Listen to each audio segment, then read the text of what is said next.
switch between kind of me speaking and my slides. So if you don't have me in speaker view, hopefully you can do that using the top left. And then again, as time goes on, I'm going to switch back between me and you, and hopefully we have some time at the end for us to have a conversation, take questions, and hopefully kind of think about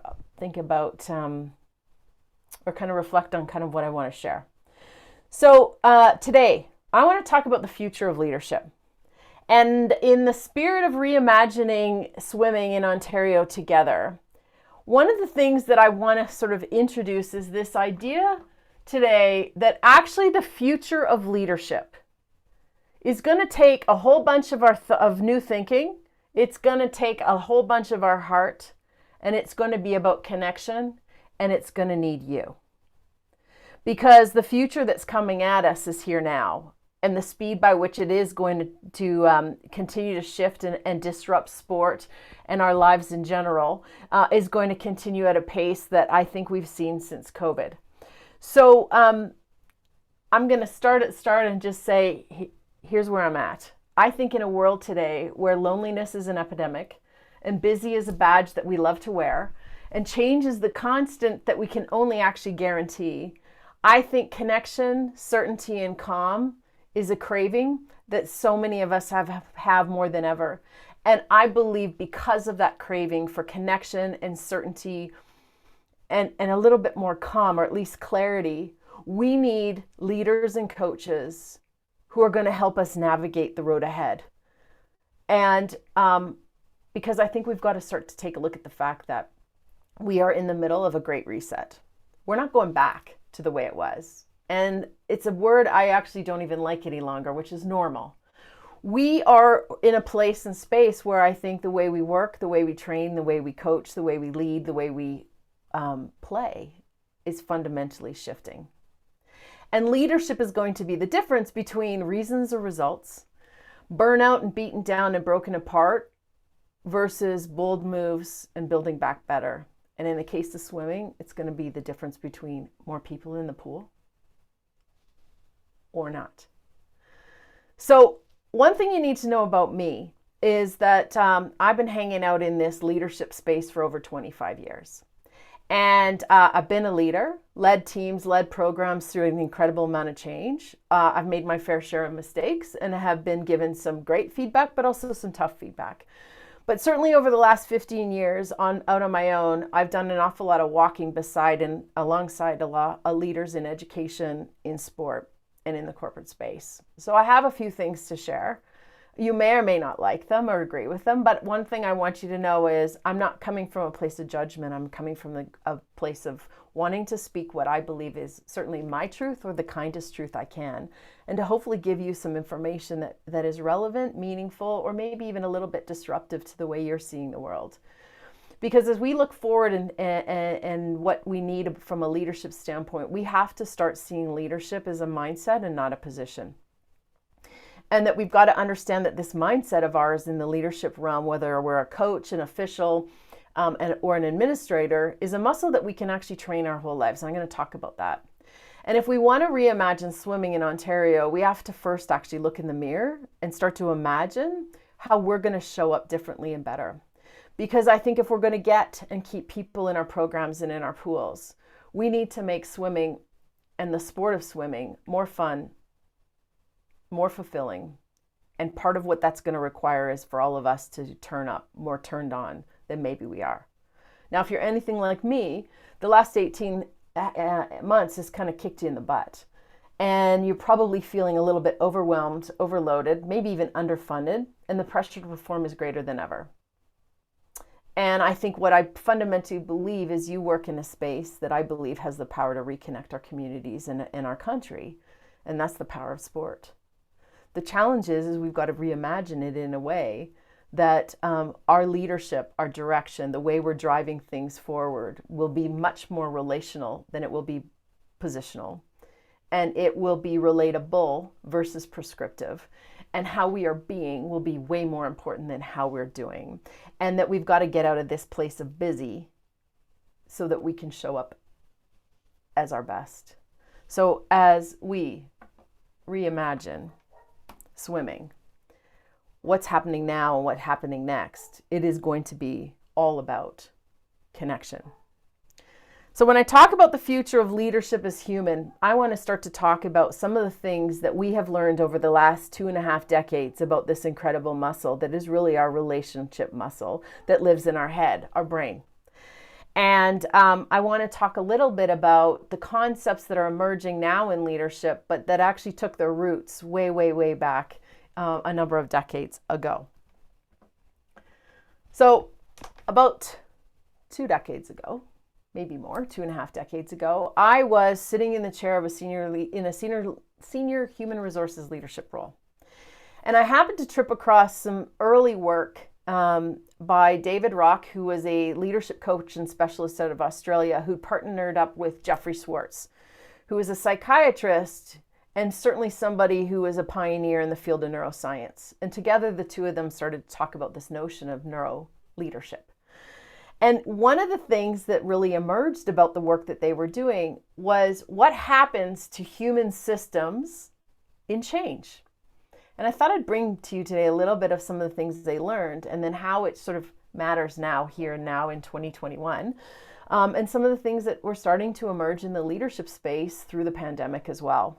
So if we go back in time, there were sort of some real clear things. When human beings are in a space and place where change is happening to them, we experience change as pain. So rather than it be an intellectual process, it's actually a physical and emotional process. And I'm betting, if you really think about it, your experience of this pandemic has been extremely highs and lows of emotion, and that sometimes too, the physical toll on you, whether it's Zoom fatigue on this thing, or just actually not being where you wanted to be and moving in the pool as you may have wanted to, it takes this toll. So when we think about reimagining swimming in Ontario, what we also have to appreciate as we lead and learn and take things to a different level, we have to meet people where they are and appreciate that the resistance we may or may get is really people reacting to an emotional space that doesn't feel clear. One of my favorite pieces of work from David Rock was this idea that when we are actually feeling threatened or going through change, he talked about kind of typical reactions in human beings, and he used the acronym SCARF. Status. So a lot of times in change, it changes our status, our relative status to others. There's a huge shift happening in leadership, so we're sort of that idea too. So SCARF, status, certainty, knowing what's going to happen next, autonomy, feeling like I have some control over something, relatedness, who am I connected to, and fairness. Is that what it stands for? And if you think about what we're reading in the media and maybe your own personal reaction to or what you're seeing around you, we've all been scarfed by this pandemic. This change we have lived and are living through has been painful. The other thing we need to appreciate as we change ourselves and change our programs or change the environments in swimming that we're trying to build, we have to appreciate that behaviorism doesn't work. That old sort of school of the carrot and stick mentality. I will reward good behavior and punish bad. Doesn't work for long-term sustainable behavior change. We learn faster and better in positive environments. And when I say positive environments, I'm not talking about the toxic positivity that I think is kind of, they term humanism, I term being way too nice. This idea of being overly nice, not clear, not kind, I think gets in the way of our ability to actually move people forward with us. I think we have an entire generation, the product of humanism. In other words, when parents were dealing, the helicopter parenting or snowplow parenting movement, to me is a whole bunch of let's just coddle our kids, but we're actually not helping them learn, grow, or perform in the world around us. And I believe sport is a really important place to do these three things. Create focus, because what we know is focus is power. When we focus, or we help our kids, athletes, or others focus, we help them learn. And the more focused we are, and the more clear we are on what we're focusing on and why, we're actually changing the chemistry and the neurobiology of our brain, the physical structure of our brain. As we learn, we grow gray matter. The other thing that we also have to appreciate is repeated and purposeful practice, which we know when we're training, helps. Behavior change happens in the same way. When we repeat certain words, when we repeat certain phrases, mantras, whatever that is, the more we get people to actually focus on what they're doing, why they're doing it, and repeat that and show the progress, that intent, the attention, focus actually helps to shape identity. So when we validate the individual, and we get out of comparison, and we get out of judgment, and we get out of criticism, we actually accelerate performance, people reaching into their potential. And so reimagining ourselves or swimming is really about recognizing change is going to be hard. But with practice, focus, attention, and reinforcement, and hopefully support of each other, this is where we're going to get to go. I think the question we have to ask ourselves is 10 years from now, when we think about swimming in Ontario, will people be telling the story of, wow, look at what happened because of this conference? People had the courage to take bold moves or make the small important changes to make swimming better, more popular, and more integrated to the fabric of the lives of so many more Canadians? Or did we hold on to tradition too long, or will they blame you for waiting and not doing anything? I think that's the question for all of us to ask ourselves. Where are we going? How are we going to get there? And what are we going to do about it? That requires leadership.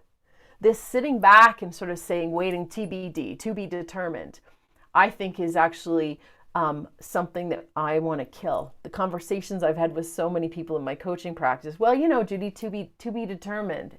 And my answer to that is always, Leadership is about us each taking that critical action of to be defined, designed, developed, delivered by us. When we all actually show up, tuned in, turned on, and fully committed to making things better, we will.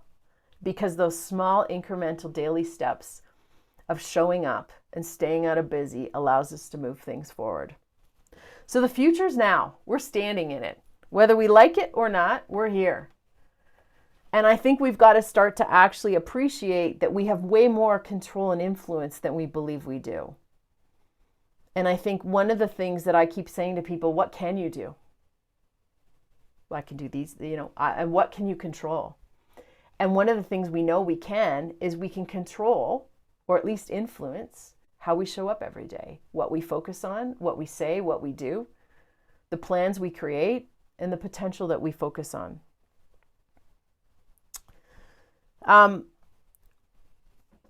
When I think about kind of where this change space and this neuroscience space and how it's influenced leadership over the last 2 decades, particularly in the corporate sector, but it's actually starting to show up in sport, is this idea that, at any point in time in our lives, if you think about creating potential and creating change, we're actually building brains all the time. And one of the things that's emerged through the pandemic for me was this really interesting term called sapient leadership. There was an article in the Harvard Business Review in October 2020, and it was entitled "Leading in an Era of Exponential Change." And what started as shifting our thinking from, well, we'll just manage this change. There's a start or finish. What was introduced was this term that I want us to think about and to start to appreciate is we are living in an era of 3D change. An era where change is actually going to be pervasive, perpetual, and exponential. And if we choose to sit and put our hands on the wheel and drive, or at least sit in the passenger seat, we are going to have a ride that feels much more empowering and exciting than if we sit on the side of the road or in the back seat. So change is here. It's not going away, but how we choose to embrace it is really this piece that they're saying sapient leaders know how to do this best. Sapient being human leaders. Here's a quick definition. I'm going to summarize it for you. Those of us who show up as our most human self, what we know, what we don't know, and we don't hide behind the mask of needing to be right, but we have a desire to get it right. We are going to be the ones who are seen as most authentic, humble, vulnerable, and inspiring a place and space for us to build relationships and build communication that is grounded in trust and psychological safety. And when people feel that trust is there and they feel psychologically safe, they learn faster and they're willing to show up, speak up, and contribute to solutions going forward. Knowledge is power as we move forward. And I've lost all of you. Are you still there? Yeah, we're here. Yep. Or at least I'm Okay. here. Yeah, still here, Judy. Okay, weird. My large screen just sort of disappeared. So anyway, here you are back. My apologies. So as we drive forward, we need to start to appreciate that the skills we're going to need to lead better and do better are not the soft skills, but the relational skills. Soft skills is a term I can't stand. I choose to call it people strong skills. And leaders who build that are the ones that actually understand. There's 9 of them for me. They have a level of self-awareness. They have unbelievable curiosity. They are willing to be creative and tinker with things. They hold on to the core, but maybe they disrupt the edges. They know how to actually do conflict in a healthy way. They're collaborative versus cooperative or competitive. So I'm not dismissing or discounting competition, but great leaders make sure that the competition is in the pool or out there and not in the organization and between organizations. They focus on community, and they have an ability to always sort of reflect on and think critically about their own thinking. Those are some of the skills that are going to be really critical as we go forward. Because we're not going back. And the digital age that we currently live in, and it has accelerated through COVID, is going to actually mean that we have to start thinking differently about the business of swimming and where it's going. Here's the other thing that I think is going to shape and potentially disrupt what it is that we think about, see when it comes to the way we lead and reimagine swimming in Ontario. And I want to introduce a term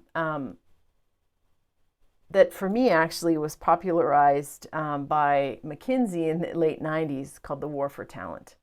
And I believe right now we are sitting in a situation where across the country, our sports system is straining under a weight of a talent shortage. I mean, the stats that are out there are the things I've been reading that are telling us that participation in sport is declining. We're struggling to keep kids in sport, especially girls. The barriers to participation for many of our immigrant and impoverished communities are challenged. And we've got all kinds of things that are potentially telling us that people aren't going to return. And what we know to be true in the power of sport is that it builds community. It actually builds mental and physical fitness. It creates so much more stress relief in a world where that is. And I think this whole talent shortage is also going to be an element of we're fighting for people's time, and we're fighting for people's wallet, size of the part of their wallet that they're prepared to spend on our sport. And I think we've got to sort of rethink what we're in the business of.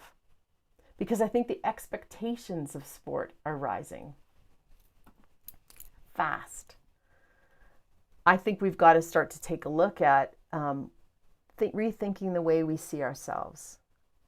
I no longer think that we're in the business of coaching or running a club or leading a program. I think we're in the business, certainly in sport, of creating experiences that keep people coming back. And that our reputations and the relationships that we're building when people are in our spaces speak for themselves, so that we do not have to be out there selling and marketing ourselves.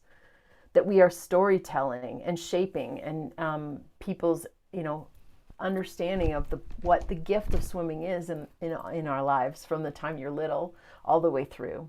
And I think certainly what's really interesting is for you guys as a sport, I mean, the incredible gift I think you've been given are 2 things. An unbelievable level of success in the pool at Tokyo at both the Olympic and Paralympic Games.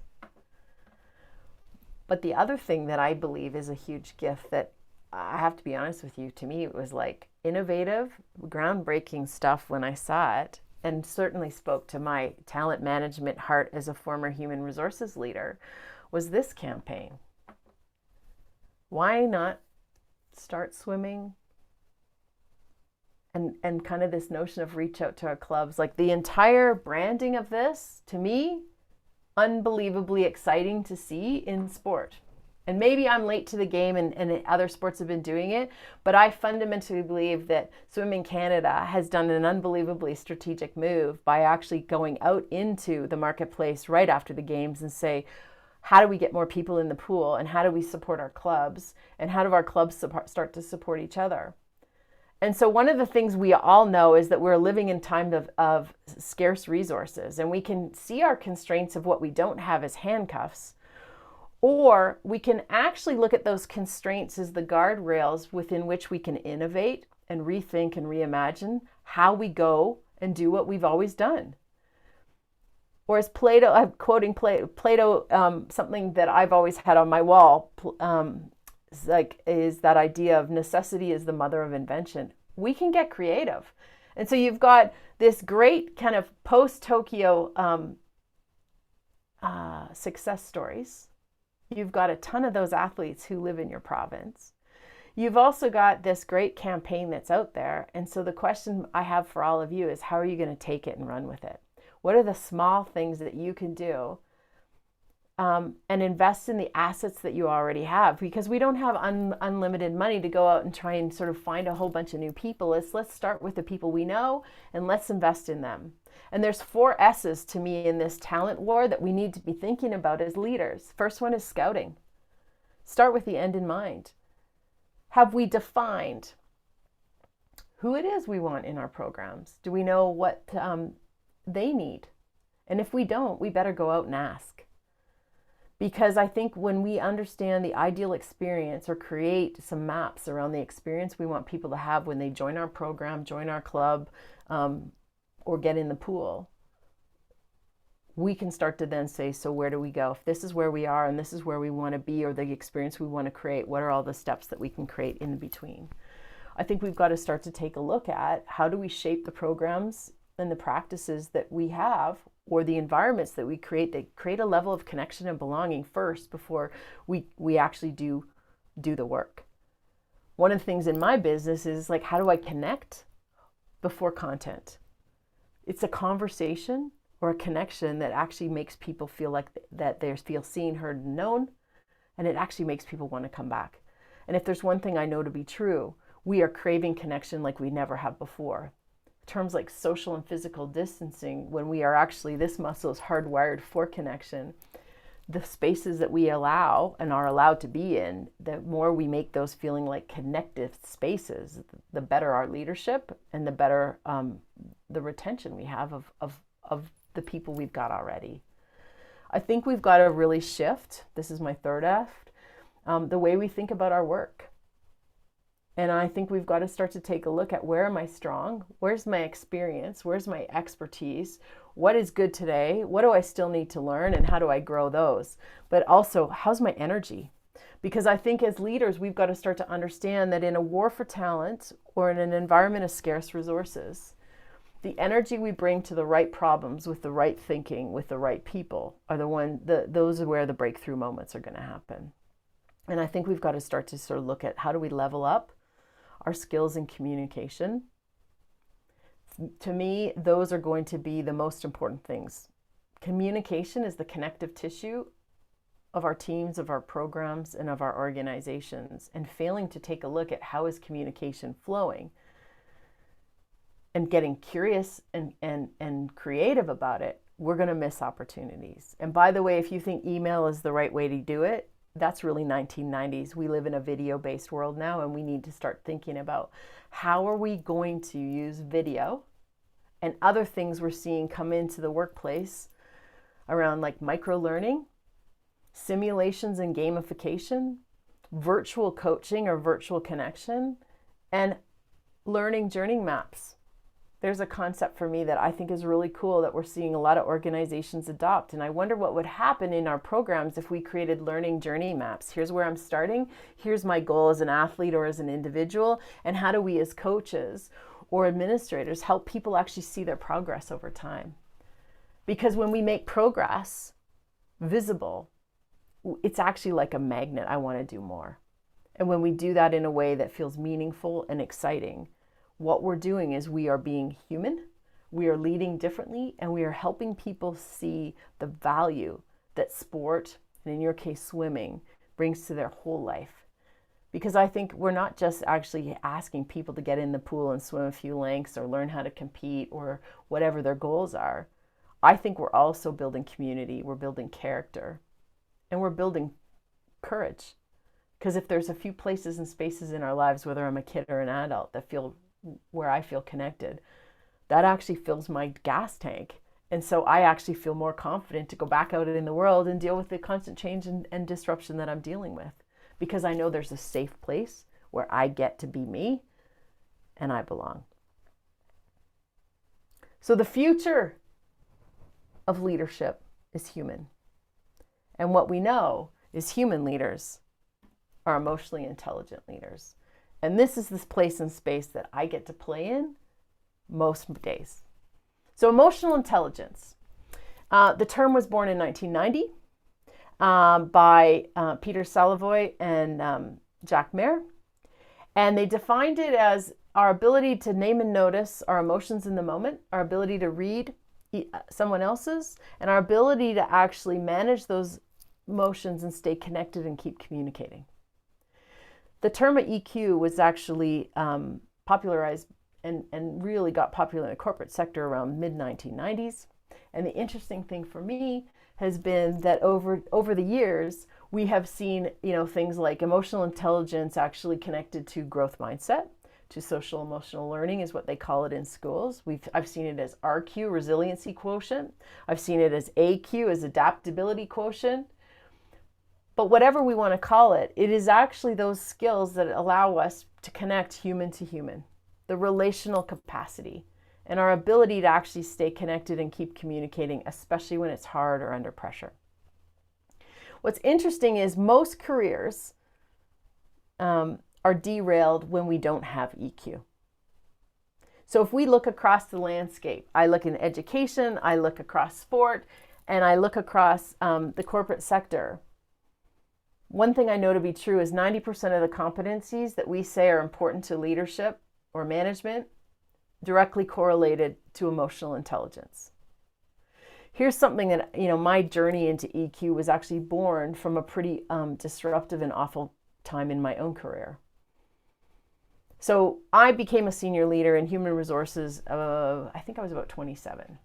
And I had this meteoric rise in my career very early on. And I thought I was, hot poop, if I can say it that way. I thought I'd arrived. And at the time I was leading some leadership development programming and wanting to actually bring in a 360-degree feedback tool. If you've never heard of that, it's basically where people actually give you feedback on your leadership. And you tend to get it from the top, from the side, and from those that work with you or work for you. Great tools. We use those assessment tools in Canada, coach and program with Olympic and Paralympic coaches in our country. Anyway, for me, I get my report because I decide I better be one of the first ones to go. And it was shocking what I learned. My boss thought I was pretty good. My peers thought I had really strong leadership skills for someone my age and that I still had growth, but they could see that potential. It was the feedback that I got from my own team that was shocking. And this is when I started to become more aware of this idea of if we're not surrounding ourselves with feedback, we have no idea how we're showing up. And this is the feedback that I got. The rating on my leadership skills, not so strong, certainly quite a bit different than what everybody else above me thought or in my peer group. But it was the comment that says, I wonder if Judy knows her nickname is Dick, short for dictator, that really got me. Now, I won't lie, I didn't react to this very well. Luckily, I had somebody who gave me perspective. and was able to help me actually take this report and this feedback and take it to the team and say, help me understand, help me learn. I don't want to be a dictator. I see myself as a really great leader. And I'll never forget when I said to the group, okay, who's Dick? I don't know her. When does she show up? What does she say? What does she do? And I remember people in my team looking at me almost in disbelief. How can you not know?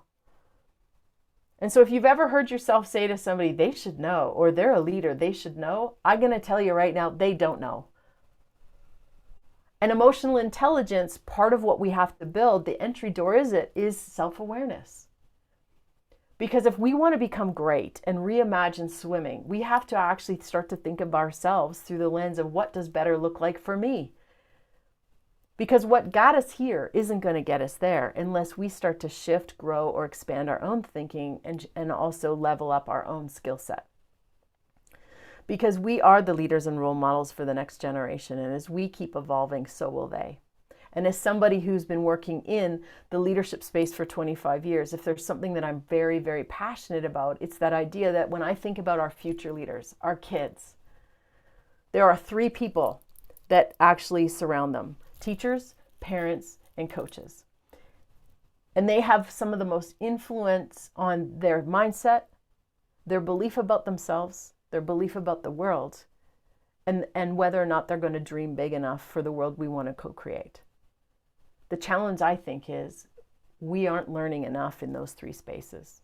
We aren't challenging ourselves or actually remembering what important role we play as leaders in the lives of these people and in our communities. And that's the place and space that I'm having fun doing, certainly here in our sports system. So EQ, my ability to name and notice what's going on for me, my thoughts, wants, and feelings in the moment, my ability to read yours, your thoughts, your feelings, your body language, your tone of voice, without judgment. That's very hard for all of us. And that we're building EQ as a muscle and a mindset over time, and appreciating that EQ is, and leadership is more relational than it is positional. And I think some of the most important skills that if we're going to live on the left-hand side and actually, take our technical and tactical capacities, all this experience and expertise we have, I'm not saying throw that away. I'm saying let's add to it. And let's start to build our relational toolkit, which means we have to learn how to collaborate better. I think most of us, if you're anywhere close to my age, less 10 years, we learned how to cooperate. Or maybe we learned how to take control. We actually have to understand what trust and psychological safety really means. Because in the absence of that, anxiety, fear, and hierarchy are rampant. We're telling people what to do versus bringing them with us. We're not setting direction necessarily particularly well. When we live in a relational mindset space as leaders, we also look at understanding that the interdependency of the ecosystem of our relationships is the most important thing that we can build. Because knowledge is power when we share it and when we build on it from all of our brains, because there's no way all of us can actually hold it all in. I mean, I don't know about you, but I almost feel like this is my second brain. And thank God for Google, because I might not know what I did not know. Our ability to stay curious and continually learning will also be our ability to meet people where they are and help them to grow, or our organizations to grow, or the systems, processes, and practices to evolve, such as they're meeting people in a way that the experiences we create in and outside of the pool keep people coming back. In short, when we start to lead with emotional intelligence, we're going to start to create safer sports spaces. Because when we understand this relational muscle and what it means to lead from a place of emotional intelligence, what we're going to start to really build is trust and psychological safety, which is the foundation for high performance teaming. But it also is the foundation where this safe sport problem we have in Canada will become one that is behind us.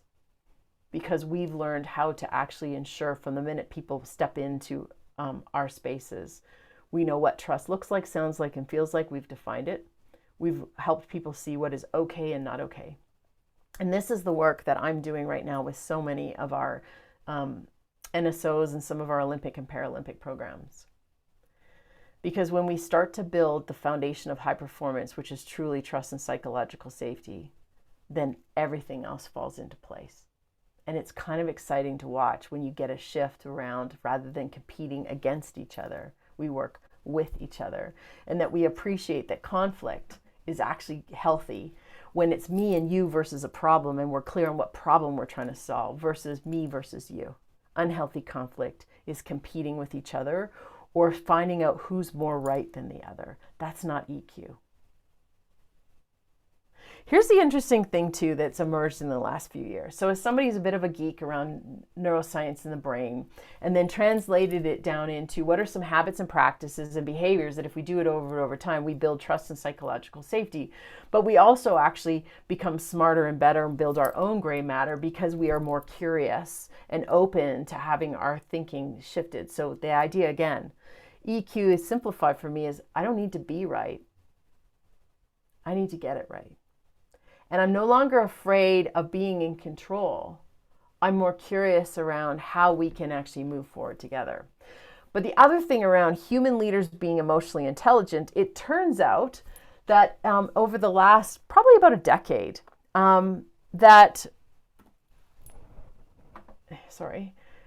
world-class coaches are more emotionally intelligent. So those coaches at the Olympic level actually, and who win most golds or win most competitions, actually the data and the research shows they are less narcissistic, they are more agreeable, and their emotional intelligence is higher.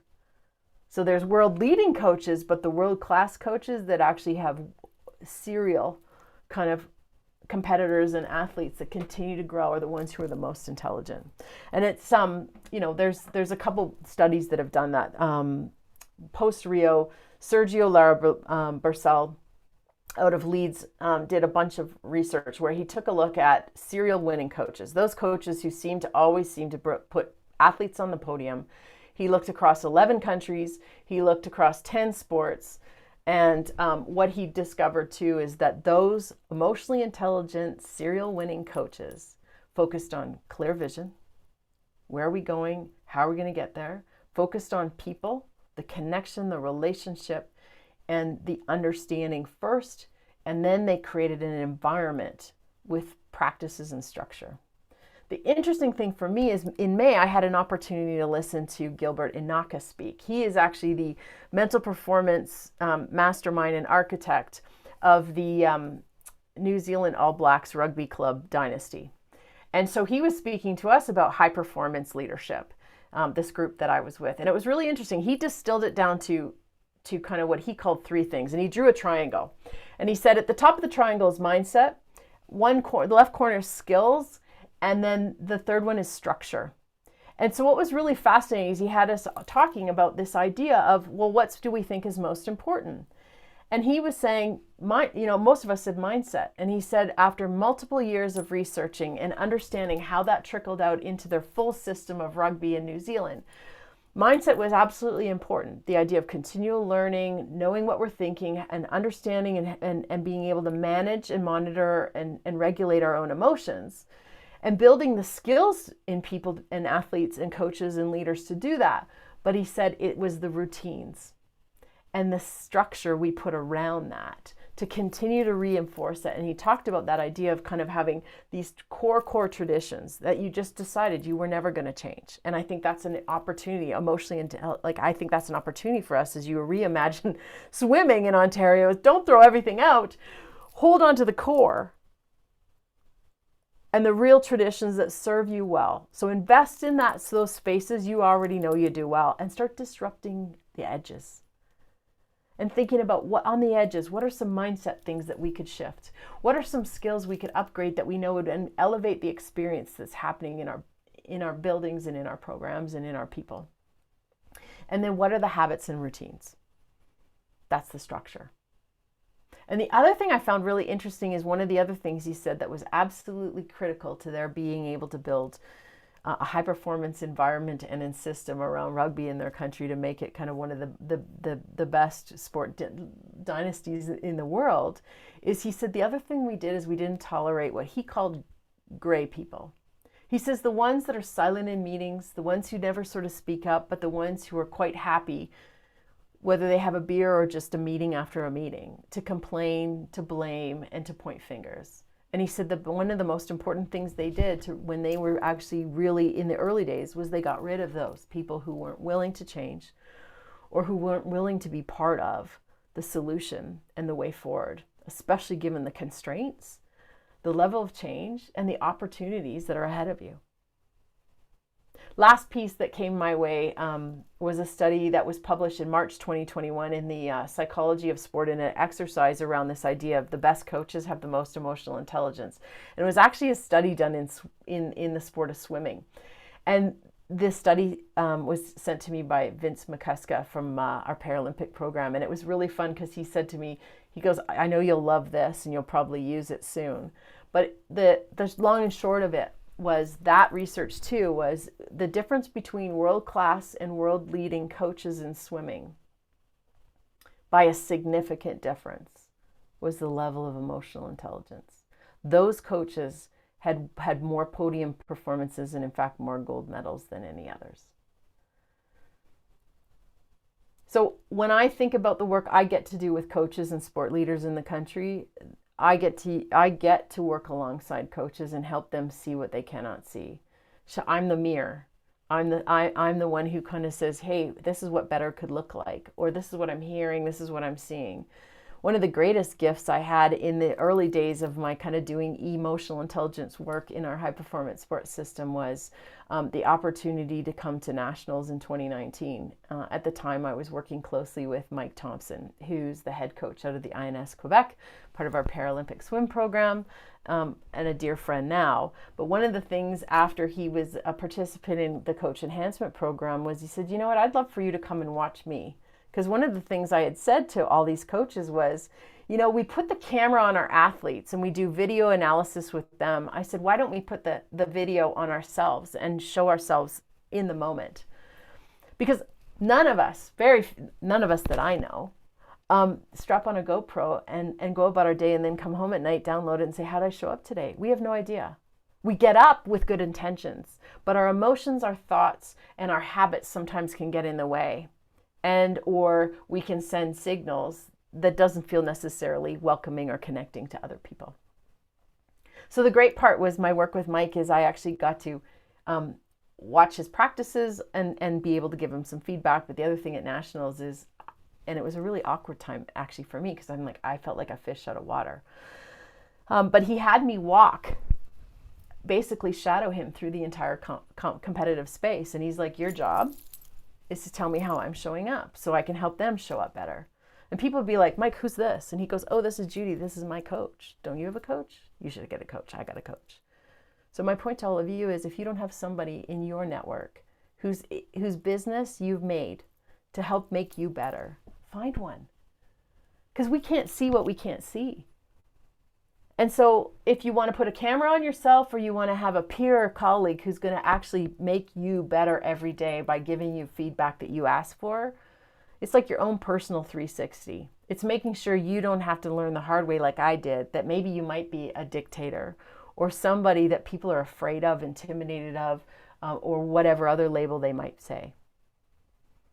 Because one of the things at the end of the day we all have to appreciate, whether we're in sport or whether we're running the business of sport, is that ultimately when we become more human and we build our emotional intelligence, that it becomes our superpower.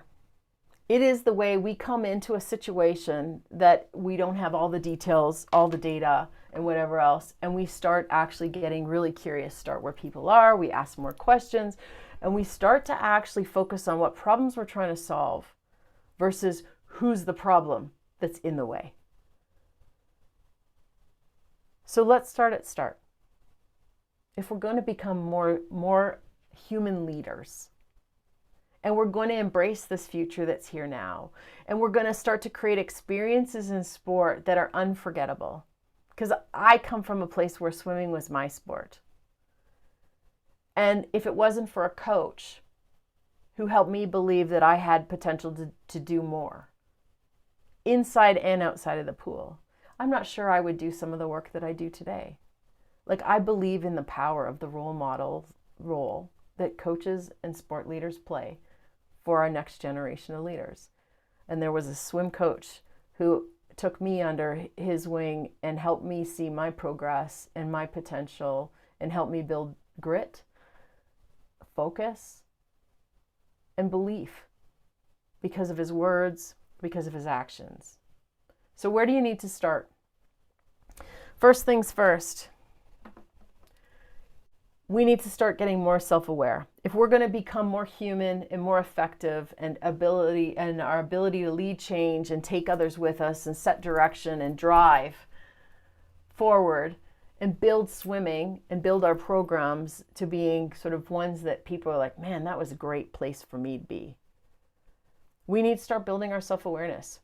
It's interesting, the work by Tasha Eurich, an organizational psychologist, her work was really interesting around self-awareness to me. Self-awareness is our ability to see ourselves clearly, understand and articulate who we are, the good, the bad, and the ugly, but also actually be really curious and understand how people see us, the good, the bad, and the ugly, because we are all perfectly imperfect. And when we as leaders remember that, that level of humility and vulnerability allows us to actually have do-overs when we make a mistake. It also creates space from a psychological safety standpoint where other people know that we've actually modeled that it is okay in this environment to make mistakes. And that what's most important too is that we learn from them or that we offer each other support to actually move through it. So the interesting thing, I'll just leave you with this, 90% of us, so Eurich's research showed that 90% of us in leadership roles believe we are self-aware. But because we don't actually have the structure around us to really validate that perception we have of ourselves, only 10% of us really are. That's a big gap. So first things first, if we want to be a better leader, let's start building our self-awareness. In the moment, what am I thinking? What am I feeling? What do I want or need? And if I don't know, how do I ask? And rather than needing to be right, how do I explore what getting it right might look like in relationship to others? And getting really clear about what problems I'm wanting to solve, not who's a problem or what's a problem. The other thing we need to start to do is how are we feeding this new thoughts? Rather than, as we imagine forward, rather than reinvent the wheel, go find somebody who's done it, whether it's in our business or elsewhere, who's thinking and how are we feeding that into our brains so that we're always, because here's the interesting thing about our brains is when we start to feed the default network, so not the stuff that's conscious, new information, whether through podcast, through book, through conversation, through conference, what we don't always appreciate is it kind of churns in the back here, and different things, as we feed new thinking in, connections start to be made. And as connections start to be made, things start to change, or we start to have creative thoughts, and we all are creative, that we can start to bring to the problems or challenges in front of us, or even some of those relationships that are challenging too. So self-awareness, keep adding to your thinking. If you're not learning, you're not leading. And for all of again, I go back to what neuroscience has taught us. We can teach an old dog new tricks, because what neuroscience is telling us is through the concept of neuroplasticity is we can actually, with practice and willingness, reshape our habits, our thinking, our behaviors, and learn new things the entirety of our life. It doesn't stop at a certain point. So that's a key thing. The next one I want to sort of share is this idea.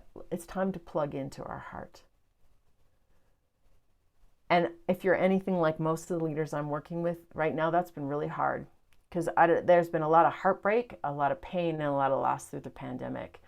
But when we make that visible and we start to talk about not business as usual or getting back in the pool, let's remember that when we plug into our heart and we connect first in conversation, before we get to work and do the work, we are going to get way more done, and it will be a lot more fun and meaningful for all of us. So reimagining swimming together. Love that theme. And the only way we're going to do that is together, one conversation at a time. So if I go back to where I started, in a world where loneliness is an epidemic, And the pandemic has elevated the pressure to perform like never before. And many of us are feeling angry, fearful, or even anxious. I think it's important that we actually continue to say, what do we do today that's great? But what can we reimagine, or how do we use what we've had to learn or unlearn because of this pandemic to make us even better? Because imagination without action is dreaming. And hope has never been a great leadership strategy, in my opinion. There are reasons and there's results. And results count. Results is actually what allows us to survive and continue to grow.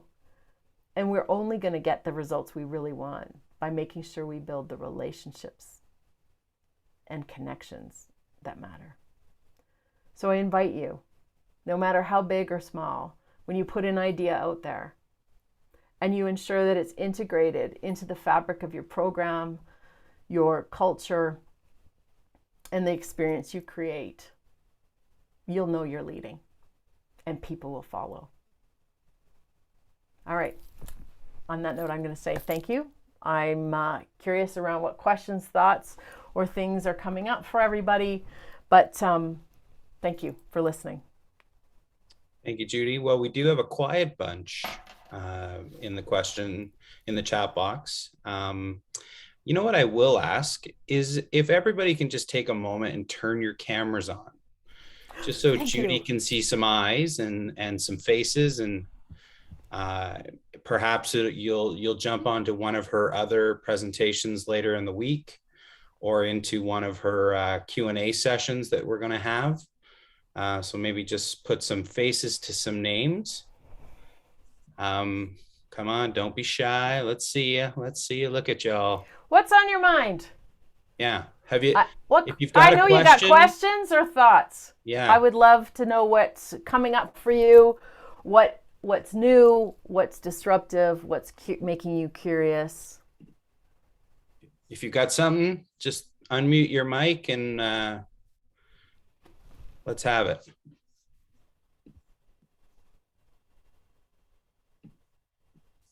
No question is a dumb question. I hope you know that.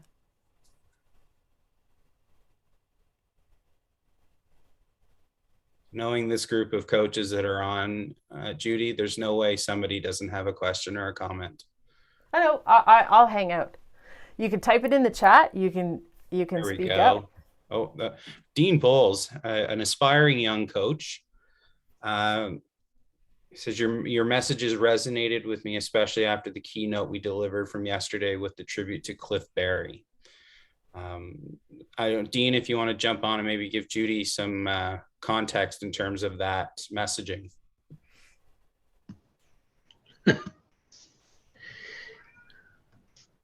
Hi, Judy. Thank you. Hi, Dean. Thank you for being with us, and it's fantastic. And hopefully, my bad hair is not showing up. But yesterday we did a keynote with one of our coaches from the past who actually passed away, and it's still very emotional for me. But the things that he said, his manifesto, he called it "Follow Your Heart," and the things you said today, put it into context like you wouldn't believe. So I'm really hopeful that coaches will make the connection as we start to pull all this stuff together, because it's the only way we're going to emerge better. So thanks very much.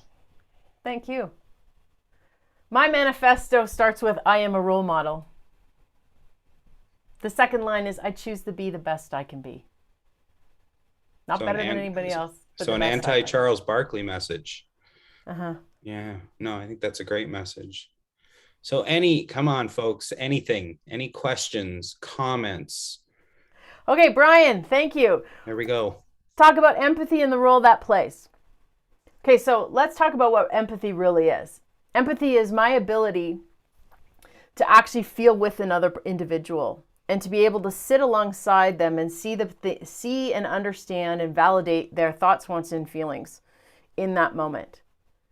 Easy to talk about, very difficult to do. And in the data and the assessment tool I use with our high-performance sports coaches in this country, and I'm going to say it probably trickles all the way down, empathy is the biggest skill gap in our entire system of Olympic and Paralympic coaches. And so the skill for me behind empathy is an unbelievable curiosity. And curiosity, to me, if I were to sort of say empathy to me comes in the form of three really important skills. And the most important one is the quality of our questions. And one of the things when I work with coaches and leaders about building their empathic capacity to understand the world of others. So understanding doesn't have to be agreement. But when I come to you from a place of curiosity and I ask better questions, and those better questions start with what and how. They don't start with why, because that creates defensiveness, because we usually deliver that with a huge load. And they also don't lead us to a solution that we want them to come to. Don't you think? Do you think? Doesn't blah, blah, blah. So the thing for us to appreciate and understand is empathy is really the place and space for us to actually hang out and validate. If any of you want to build an empathy muscle or get better at this skill, there's this awesome book, and I don't get any kickback from it by telling you about it, but it's called I Hear You.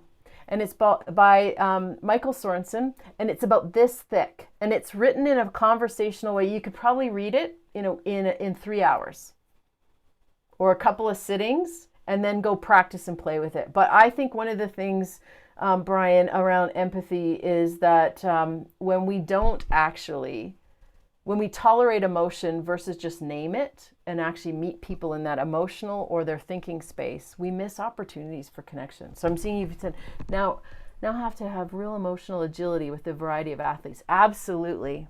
And boards don't understand the emotional drain. No, because boards are dealing with their emotional drain in their own way, and coaches are too. And I think this is where, if we as coaches and as leaders in sport aren't taking care of our own gas tank first, the energy that we bring, or we don't have enough gas to actually do this really important work.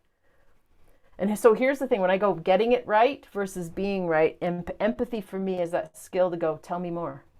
And what else? What am I not seeing? What am I not understanding? How can I help you? Because I think as coaches, we're very quick to tell and do, but we're very slow to pause and listen and ask. So I've said sort of there's 3 skills in empathy for me. Ask better questions. Listen with our whole body, not just with our ears. So it's not only what people say, it's how they say it and what emotions behind it. And the third one is feedback. And feedback from a point of view of not criticism, but actually what is my feedback helpful versus hurtful? And feedback and feelings are F words most of us coaches don't love to talk about. And that's where I hang out all day. How do you feel? Or what are you feeling? That's a better question than how do you feel? What are you feeling? But I think the reality too is for most of us, certainly of my generation and even before, and most kids in school, we haven't taught that feelings are our brain's messages around what's going on around us. Because our brains are wired to look out and say, is this okay or not okay for me? Does this feel safe and I approach, or do I avoid? And then we assign an emotion, then we assign a thought, and that drives our behavior. So in this world of change and this pandemic, the emotions that are typically driving our bus are anxiety, fear, sadness, or shame. Because we don't want to look bad. We want to look good. So empathy. I Hear You is a great book around how do you build that muscle and that capacity, and the language around it, one of the best. The other place that when we talk about emotional agility, if those of you want to learn, Google Dr. Susan David, her TED Talk on emotional agility. Her book's great, or her conversation with Brene Brown on Dare to Lead. Okay, Ken. Dropped about the dropout departure of young girls in sport. Do I have specific strategies? That's a good question.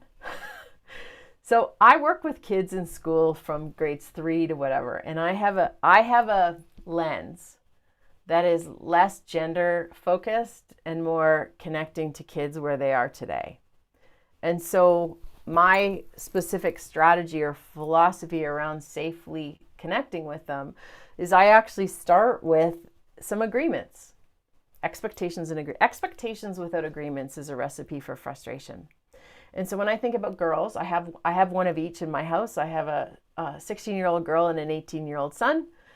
And so when I think about safely connection, one of the things that I usually start with is what's okay and not okay in the way we work together. That's the language I use. I'm borrowing it from Brene Brown a little bit, and I've stretched it over time. But when we start to think about trust and psychological safety, by the way, if you're really curious about this, I'm doing a workshop on Monday just on trust and psychological safety and how do we build that with our athletes, our peers, our boards, and otherwise. So we're going to play with that a little bit there. But your question is a great one. And I guess I start with curiosity from a connection standpoint. I say, here's what I'm here to do. What are you here to do?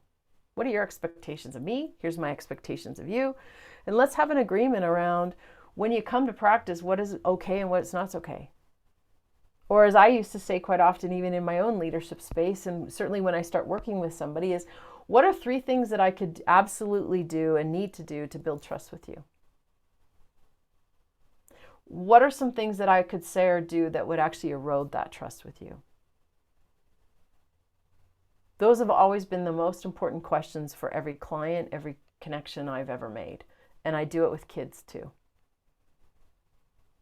So, I mean, there's lots of different things you could do. There's some great books. I'm looking at them on my bookshelf, but one of the books that I really recently read that I like is What Girls Need by, what's her name? Marissa Porges. But I think there's tons of data I think there's a ton of stuff and research that's been done about women in sport in our country. And I think some of those reports from those organizations probably have some really great strategies. I even think some of the strategies outlined in LTAD 3.0 were actually pretty good around what are the things that we might want to be interested in about what kids are saying as they move through the progression and age and stage. Here's the one thing I will tell you that I think is interesting for me anyways. As we explore neuroscience fully, one of the things that we are starting to see, or scientists and people much smarter than me are learning, is that our operating system, otherwise known as our brain, is in men and women is more or less designed the same. It's the environment and the socialization that starts to shape it in ways around, aggression, assertiveness, and all those other things that we sort of say are very male or very female. And I think if we start to just actually take a very human approach and look at all of us as humans, regardless of our gender, our race, how we identify, our sexual orientation, and we just remember that this muscle is a relational muscle. And if we start from curiosity and meet each other where we are and seek to understand and build a rapport, that's the greatest foundation for connection we could ever do. Teresa, okay, looking at the piece on self-awareness.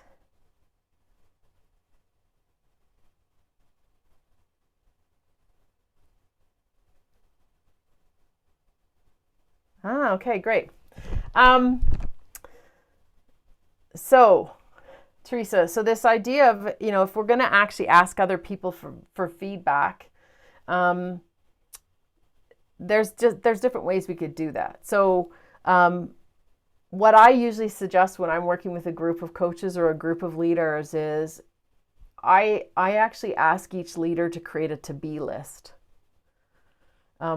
And if you're really curious about this, Teresa, I hope you'll come to one of the workshops I am doing on Wednesday night around You 2.0. How do you be your version 2.0?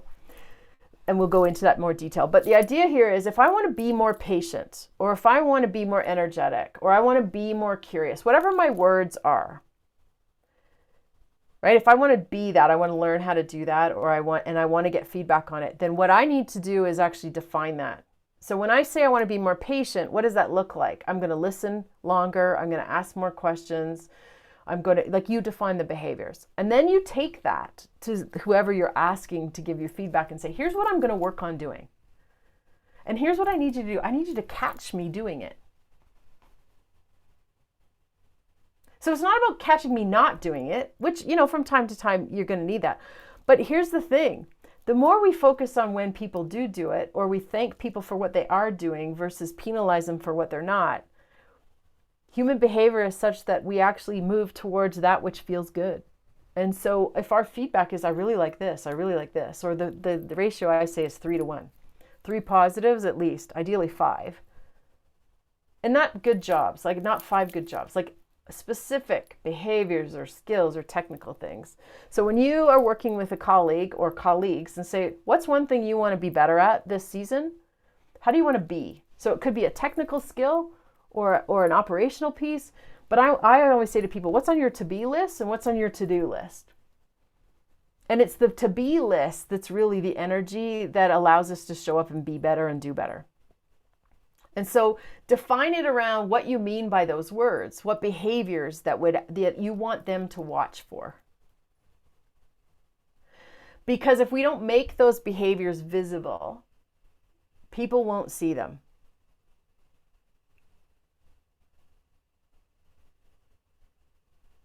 We only pay attention to that which we put focus on. So if we change our focus or expand our focus, we'll see more. But we are hardwired to keep looking it through the lens this way, which is why when we actually start to have better thinking, or we help other people see what we can't see, our lens on ourself expands. And in expanding our lens on ourselves, we become more confident or curious around how much more could I expand that and bring more of my best to my game as a leader. So hopefully that's helpful, Teresa. Judy, if we could just circle back to a question from Christy. So Okay. she said, can you suggest an activity or exercise that coaches or boards can go through together to help build empathy? What about how to praise empathy in others, coaches to coaches, coaches to board members, etc.? Okay. So I actually, here would be how I kind of, rather than empathy, let's start with trust. What does trust look like, sound like around here? If we were the most trusting, high-performing board coach or whatever group, what would we be saying? What would we be doing? And this is the work. This is the work that I do with teams and programs. So this is the work that there are many of our national teams, including our Paralympic swim team, we said, what's okay, what's not okay. When we are being excellent, that was one of the words, and there were a couple of others. What is that going to look like? What will we be saying? What will we be doing? Because empathy will be born from that place of actually an understanding of where we're starting from and what we're trying to become. And then I can be more empathic to you, because changing behavior takes time. And I'm not always going to remember. And I think one of the things in my experience is when we define what's okay and not okay around here, and we just make it really visible, whether that's coach to athletes, coach to coach, coach to board or admin. When we define the standards of behavior, like so many of us have values, but we actually have never said what those look like if they're walking around here. And that's what we want to do. So start with defining the behaviors that are okay or that we're wanting more of or less of. And then that's when the empathy piece can be, is when we don't see it or it's not showing up the way we want to. That's when we can start to get curious around. So I know we agreed that this is the way we were going to do, but I'm not seeing or feeling that right now. So can we have a conversation about it? Help me understand what's getting in the way. That's when I can be curious and empathic. But without that foundational behavioral standard, which is really, a lot of cases, the foundation of how we build trust. Here's what's okay for me. Here's what's not okay for me. And if you've never had that conversation with folks that you work with, I highly recommend it. I always am delighted by doing that with groups and say, okay, you're going to pair and share, almost like speed date. What are 3 things? And I say this, it's like speed dating. Here's 3 things. You need to be ready to share 3 things that build trust with you and 3 things that erode trust with you. And then everybody has to talk to everybody one-on-one. And then I always say, what did you learn? And people are like, oh my God, there are so many things that I realized that I do that people appreciate. Or I learned something today that one of my quirks is actually probably eroding trust with a colleague of mine. Happens every time. So start with behaviors and what's okay and not okay. And then from there, we can be curious to start to understand.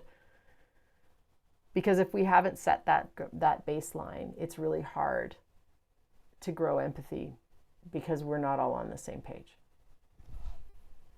There's my long-winded. Okay, well, Judy, I think that's the last question I see in my chat. I don't know if Lindsay's got any on the other side, but I don't know if you've got any final comments before we shut down for the session. Here would be my comments to all of you. If there was value in this for you, and you want to have a deeper conversation in the area of trust and psychological safety, or in what would your 2.0, how do you up your game and define that for yourself? There's workshops on Monday and Wednesday, and then we've put a couple sessions in there. They're Q&A sessions. I call them Ask Me Anything. But if you actually want to have a conversation or reflect on this today and come and ask some questions or looking for resources, tools, ideas, or a point of view, come have a chat with me. I'd love that. Well, thank you, Judy. And on that note, thank you so much for your time and attention. Thanks very much. We're aware of some individuals who had some connectivity issues throughout the course of the presentation, but we did record it, and that will be uploaded later this evening to the portal, presentation portal, I believe. Unfortunately, I do have a couple of announcements. Unfortunately, due to some unforeseen circumstances, our 3 p.m. Presentation has been canceled. So the 3 p.m. Session has been canceled. But we do have a great session at 5 p.m. with our Women in Coaching panel. So if you've got some time this evening, please jump on to that. I think it'll be great for everyone. And I do highly recommend that you make some time in your schedule this week. We know it's a busy time to jump on with Judy through the week. Was it Monday and Wednesday? Yeah, Monday afternoon is trust and psychological safety. Wednesday evening, I think at 7:00 Eastern time, is U 2.0, bringing your best to the game. And then I think we've got some Q&As, and I forget the times off the top of my head, on in between. All those times are available on the conference portal. So have a look at them. Thank you again, Judy. Thank you all for joining us today. Thank you for your time. Enjoy the rest of your afternoon, and we'll see you at 5:00 for the Women in Coaching panel. It's going to be great. Thanks, everyone. See you.